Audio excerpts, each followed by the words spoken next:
Okay, let's talk about gaming. Right now, the whole industry can feel, well, pretty chaotic, right? Bombshell announcements, new tech dropping every day. It's a lot. So today, we're going to cut through all that noise. We're going to connect the dots between six massive breaking stories to give you a really clear picture of where this whole thing is headed in 2026. All right, let's dive in.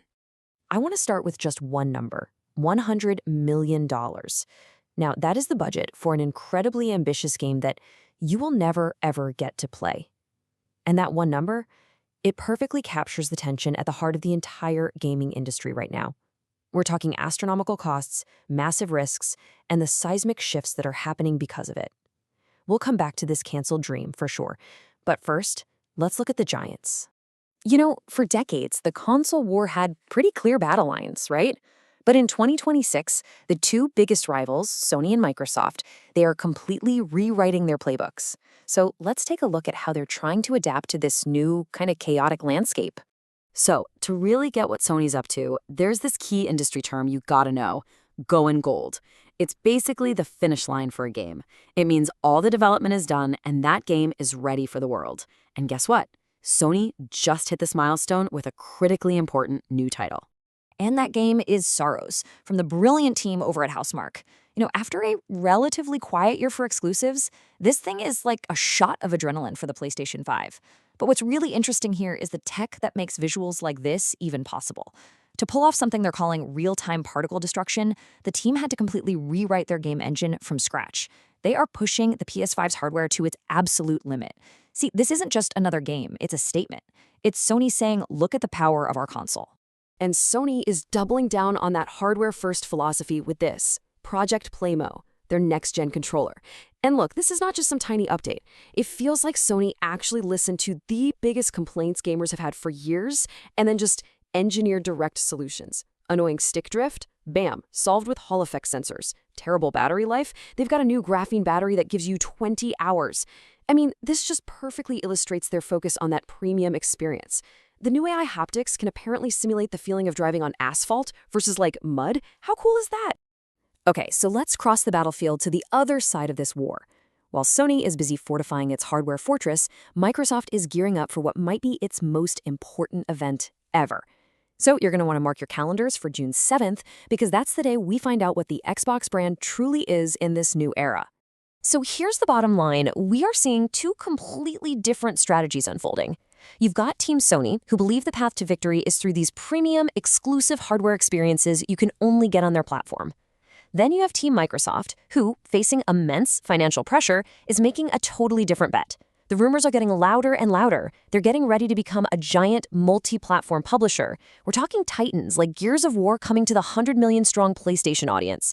Essentially, they're choosing content over consoles. But look, these grand strategies, they aren't happening in a vacuum. Not at all. They're a direct response to a brutal economic reality. And that brings us right back to that $100 million number from the beginning. So let's talk about the dream that it represents and why it had to die. The game was codenamed Project P11. It was this hugely ambitious open-world Lord of the Rings game, and the goal was to be bigger and better than even Hogwarts Legacy. The vision was just incredible. Imagine all of Middle-earth, completely explorable with zero loading screens. But this dream, which was being developed by the super talented team at Eidos Montreal, was just abruptly canceled, and that led to hundreds of people losing their jobs. So why? Well, this simple chart right here, it tells the entire story. The game's $100 million budget, which is massive, right? It was absolutely dwarfed by the $2 billion debt of its parent company, Embracer Group. And when you're under that kind of financial pressure, even a project with this much potential becomes an unacceptable risk. It was quite simply too expensive to continue. And don't think this is just some isolated incident. As the senior analyst from IGN points out, the entire AAA industry is really at a breaking point. This bigger is better model, it's just becoming financially unsustainable. It's forcing even the largest companies to make these heartbreaking decisions and completely rethink their entire business. Okay, so if Sony is betting on hardware and Microsoft is betting on software, what about the third giant in the room, Nintendo? Well, they're playing a completely different game. They're not just building games anymore, they're building an entire universe. Right? So after the billion-dollar success of the first Mario movie, The next phase has just been revealed, a Super Mario Galaxy film. But here's the key detail, the thing you really need to pay attention to. The legendary creator of Mario himself, Shigeru Miyamoto, is personally supervising the project. This tells you this isn't some quick cash-in. No way. This is a carefully crafted cornerstone for something much, much bigger.